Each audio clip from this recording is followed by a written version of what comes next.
Jadi tujuan dari praktikum ini adalah bagaimana kita mengetahui cara merangkai rangkaian listrik secara seri, paralel, dan campuran. Jadi sebelum kita melakukan praktikum mengenai rangkaian listrik, kita harus mengetahui jenis-jenis dari rangkaian listrik. Ada rangkaian seri, rangkaian paralel, dan rangkaian campuran.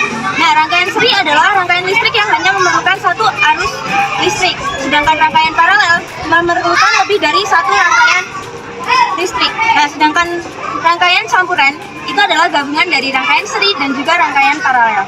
Berikut merupakan prosedur pembuatan rangkaian listrik campuran.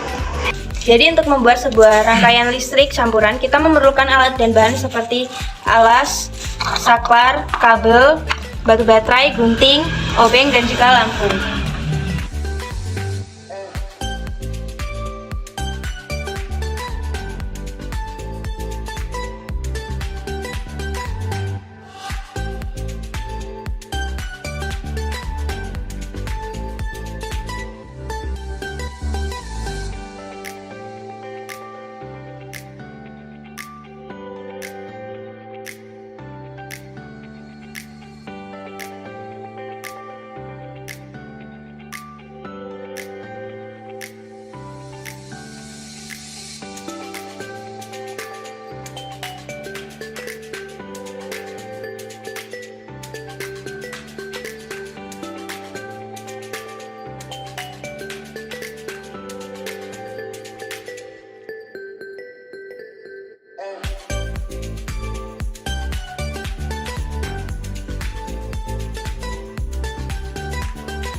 Ini merupakan hasil praktikum kelompok kami. Dapat kita lihat bahwasannya rangkaian campuran terdiri dari rangkaian seri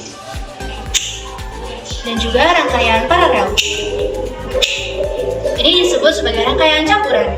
Nah, kita ketahui bahwasannya rangkaian seri memiliki kelebihan, yakni yang pertama, kalau terjadi kerusakan kita tidak perlu ribet di mana yang bisa hanya antara saklar, lampu ataupun sumber. Kemudian dia hemat biaya karena hanya membutuhkan satu saklar. Dan yang ketiga, yakni tidak membutuhkan daya yang besar serta lebih praktis dalam membuatnya. Nah, kemudian rangkaian paralel. Rangkaian paralel ini memiliki kelebihan, yakni yang pertama, jika lampu A mati, maka lampu B akan tetap menyala. Kemudian yang kedua, jika lampu B rusak, maka lampu A tidak akan terpengaruhi. Dan yang ketiga, membutuhkan ruang yang tidak terlalu banyak. Jadi di sini adalah berikut kekurangan dari rangkaian listrik seri. Nah, yang pertama adalah jika rangkaian ini memiliki dua lampu, dan jika lampu pertama itu rusak, maka lampu yang kedua itu akan terpengaruhi oleh lampu yang pertama. Lalu yang kedua, jika susunan ini memiliki atau ditambahkan sebuah komponen, maka apa yang akan diterima itu berbeda dari lampu satu atau lampu kedua.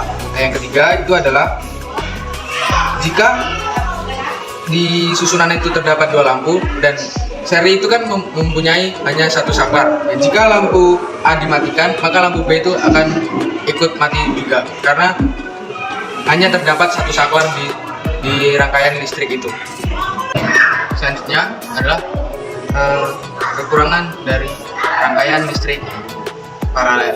Yang pertama itu adalah tentunya biaya yang cukup mahal dikarenakan kita membutuhkan komponen-komponen yang terlalu banyak seperti kabel, saklar, dan lampu.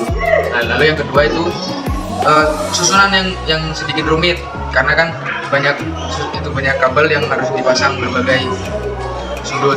Yang ketiga itu adalah listrik yang diberikan itu berbeda-beda. Lalu yang keempat adalah pemeliharaannya yang cukup rumit atau susah. Jadi dari hasil praktikum yang sudah kami lakukan, kami dapat mengetahui cara merangkai rangkaian listrik seri, paralel, dan juga campuran.